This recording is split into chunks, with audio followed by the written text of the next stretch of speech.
একটুর জন্য শতরান হাতছাড়া হয়েছে রিঙ্কু ভেঙ্কটেশের। তবে রঞ্জির প্রথম ম্যাচে দুর্দান্ত শতরান নতুন নাইট তারকার।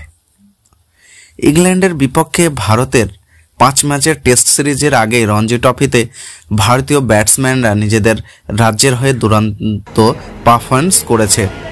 টুর্নামেন্টে গতকাল থেকে শুরু হওয়ার ম্যাচে রিঙ্কু সিং ভেঙ্কটেশ আয়ার একটুর জন্য শতরান করতে পারলেন না কলকাতা নাইট রাইডার্সের। আরও এক তারকা ব্যাটসম্যান মনীষ পান্ডে দুরন্ত শতরান করলেন। ঐতিহ্যবাহী রঞ্জি ট্রফির লিগ পর্যায়ে বর্তমানে রাজ্যগুলি একে অপরের বিপক্ষে মাঠে নেমেছে। চলমান উত্তরপ্রদেশ বনাম কেরালার ম্যাচে রিঙ্কু সিং দলের হয়ে দুর্দান্ত পারফরমেন্স করেছেন, কিন্তু তিনি উত্তরপ্রদেশের হয়ে প্রথম ইনিংসে একটুর জন্য শতরান করতে পারেননি।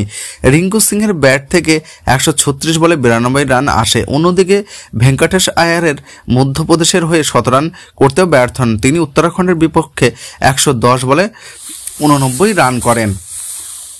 কলকাতা নাইট রাইডার্সের এই দুই ব্যাটসম্যান না পারলেও মনীষ পান্ডে দুরন্ত শতরান করে আবারও নিজেকে প্রমাণ করলেন। তিনি পাঞ্জাবের বিপক্ষে চলমান ম্যাচে কর্ণাটকের হয়ে 165 বলে দুরন্ত 118 রান করেন। এই ইনিংসে মনীষ পান্ডের ব্যাট থেকে মোট 13টি 4 এবং 3টি ছক্কা আসে। উল্লেখ্য, মনীষ পান্ডে 2024-এর IPL এর আগে দিল্লি ক্যাপিটালসে থেকে কলকাতা নাইট রাইডার্সে আবার ফিরে এসেছে।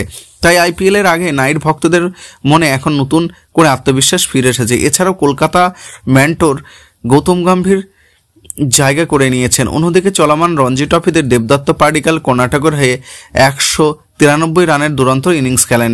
এর সঙ্গে ভারতের অভিজ্ঞ ব্যাটসম্যান চেতনেশ্বর পূজারা ব্যাট থেকেও সৌরাষ্ট্রের হয়ে দুর্দান্ত শতরান এসেছে।